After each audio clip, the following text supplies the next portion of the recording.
That the motion be agreed to, and I give the call to the member for Gilmore.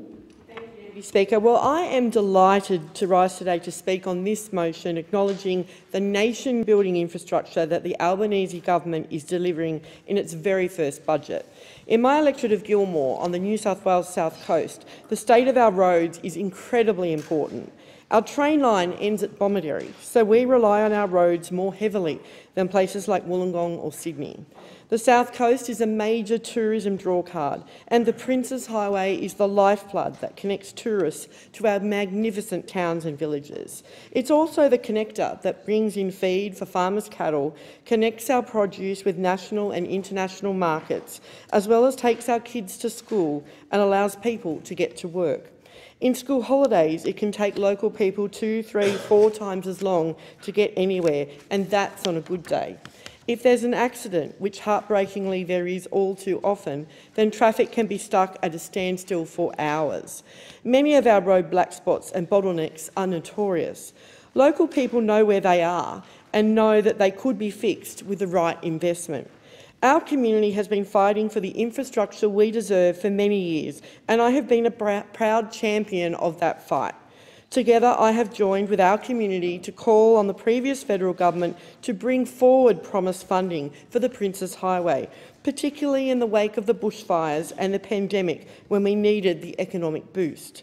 We fought for a flyover for the Jervis Bay Road intersection, an infamous pinch point where the New South Wales government wanted to stick a roundabout. Another famous pinch point, traffic moving to a standstill through the Milton and Ulladulla townships. We need a bypass desperately, but governments at a state and federal level have dragged their heels.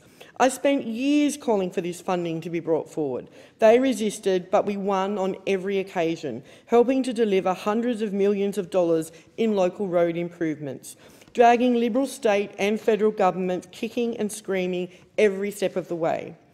These are just a few examples of the roads projects I have helped to secure from opposition, and as part of the community, there are many more. It's been hard work, but together we are starting to see real improvement. Deputy Speaker, the Albanese government is delivering billions of dollars in nation-building infrastructure, and my electorate on the New South Wales South Coast is a top priority. As part of the budget, we have recommitted $752 million in Australian government funding for the Milton-Ulladulla bypass because we know how important it is. I'm incredibly proud of that.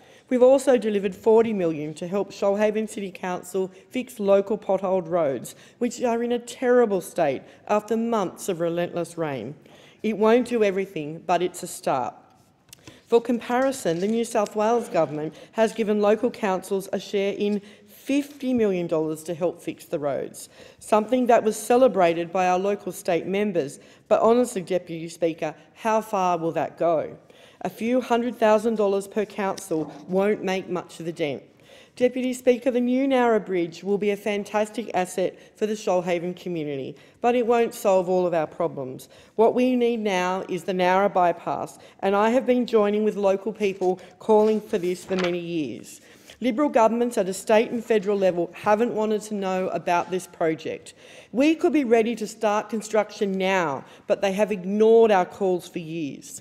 During the election campaign, I was the first one to make a commitment for the Nowra bypass, and now I have delivered $32 million as part of the budget to get the pre-planning works finally started. I was really delighted that the New South Wales government committed $8 million towards this during the campaign, but it turns out this was another hollow statement, because in their last budget before the state election, they didn't include $1 for the Nowra bypass. The minister said the Albanese government needed to deliver on our promise first. A strange perspective if you ask me. But today I say to the minister, we have delivered on our commitment. Now it is time for you to deliver on yours. We need the Nowra bypass off the ground, and I will keep working every day to ensure this happens as quickly as possible.